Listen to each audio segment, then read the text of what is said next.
Welcome to Magical Storybook English Nanny Bedtime Stories, a collection of ancient fairy tales and folklore from around the world. Adapted and read by Rehannah Mian. Today's story is a tale from Germany. The Three Dogs. Once upon a time lived a shepherd who had two children, a son and a daughter. One day he turned to them and said, "When I die, I have nothing to leave you but a small house and my 3 sheep. Divide them between you as you wish, but please don't quarrel over them, whatever you do." When the shepherd passed away, the brother asked his sister whether she would like to keep the sheep or the little house. She chose the house, and so the brother said, "Then I'll take the sheep and go out into the world and seek my fortune.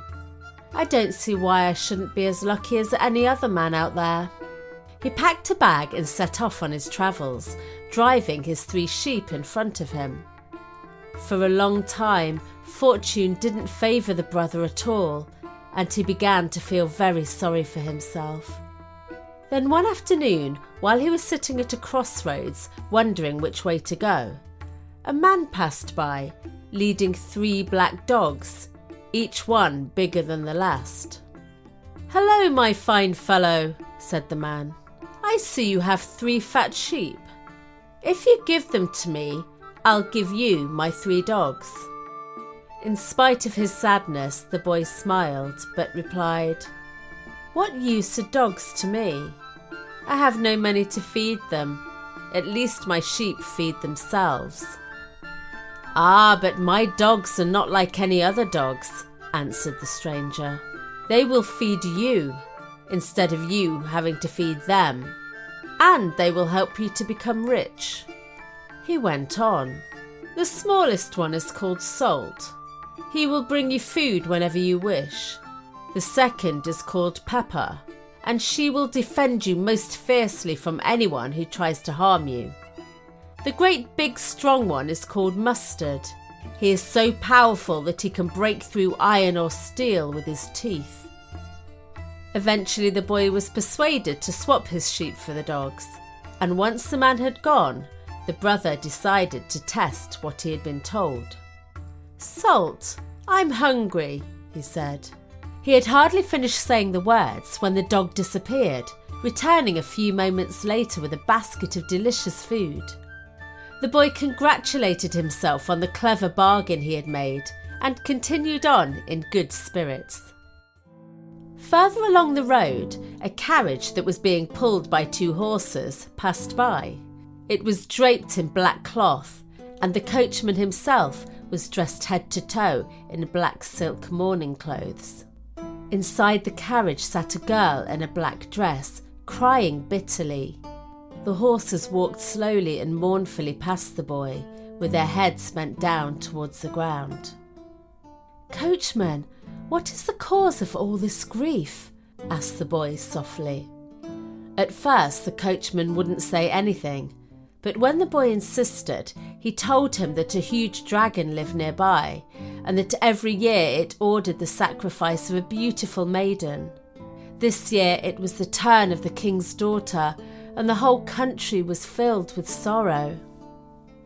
The boy felt very sorry for the girl, and he decided to follow the carriage to the dragon's home. After a while it stopped at the bottom of a high mountain. The girl got out and began to walk slowly and sadly to her terrible fate. The coachman, seeing that the boy intended to follow her, warned him not to if he valued his life, but the boy refused to listen and accompanied the princess up the mountain. They were only halfway up when they came face to face with the dragon. It was a terrible-looking monster which had the body of a snake and huge wings and claws. It breathed flames as it moved towards them, preparing to seize the girl. The boy wasted no time. "Pepper, come to the rescue!" he shouted, and a second later the dog killed the dragon. The boy picked up the dragon's 2 front teeth and put them in his pocket. The princess was overcome with both terror and joy and told the shepherd boy that if he returned with her to the castle, her father would reward him. But the boy wanted to see more of the world, so he said that he'd continue on with his journey, but that he'd return in 1 year's time. So they each said their farewells and parted company. However, when the princess's carriage was halfway across a bridge, she felt it come to a halt. The coachman turned round and said, "The boy was ungrateful for your reward, but I am a poor man, so it would make me most happy if you were to tell your father that it was me who killed the dragon." The princess was horrified by the thought, but the coachman continued, "If you do not, I will throw you into the river, and no one will be any the wiser, for they will think that the dragon has devoured you." The princess was in a dreadful state, but there was nothing for her to do but agree. Everyone was delighted when they saw the princess arriving back unharmed. The black flags were taken down from the palace towers and brightly coloured ones put up in their place. The king embraced his daughter and her rescuer with tears of joy. Turning to the coachman, he said, "You have not only saved the life of my child, but you have also freed the country from the beast who caused us so much suffering. Your reward shall be that you will marry my daughter, but she is still so young that you must wait 1 year until she is older." The coachman thanked the king for his graciousness and was then led away to be richly dressed and instructed in all the arts and graces that befitted his new position. The poor princess wept bitterly, but was so scared of the coachman that she didn't dare to confide the cause of her sadness to anyone. When 1 year had passed, the princess begged her father to delay the wedding for 1 more year.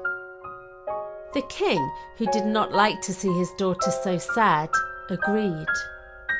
She asked the same of him for the next 2 years, believing that her real saviour should surely have returned by then. When the 3rd year had passed, the wedding day was fixed. All the people in the kingdom prepared to celebrate and make merry until the day of the wedding finally arrived. On that day, a stranger came to town with 3 black dogs. He asked what all the excitement was and was told that the king's daughter was to be married to the man who had slain the terrible dragon. The stranger protested, saying that the coachman was a liar, but no one believed him, and he was seized and thrown into jail. The boy lay on his straw bed, worrying about his fate, when he heard his dogs yawning outside. "Mustard!" he cried loudly. "Help me!" A moment later he saw the paws of his biggest dog at the window of his cell, and before he could count to 2, Mustard had bitten through the iron bars and was standing beside him. Then they both escaped through the window, and the poor boy was free once more. But he felt very sad at the thought that the princess was going to marry someone else. He had not eaten all day and was feeling very hungry, so he called to his dog Salt and asked him to bring some food. So the faithful creature trotted off. The king had just seated himself at the wedding feast with all his court when the dog appeared. He licked the princess's hand and she recognised him at once. Excitedly, she tied a napkin of food around Salt's neck and told him to take it to the boy. Then she plucked up the courage to tell her father the whole story, and the king at once sent a servant to follow the dog. In a short time, the boy was brought back to the castle. The coachman grew as white as a sheet when he saw the shepherd boy, and falling on his knees, he begged for the king's pardon. The boy produced the 2 dragon's teeth to prove who he was, but the princess needed no proof. She had spent the last 3 years remembering his face and the boy had also spent each day thinking of hers. The coachman was thrown into a dark dungeon, and the shepherd boy took his place at the princess's side. The young couple lived for some time in great peace and happiness, until one day the boy suddenly thought about his poor sister. He wished to see her again, to let her share in his great fortune. So they sent a carriage to fetch her, and soon they were reunited.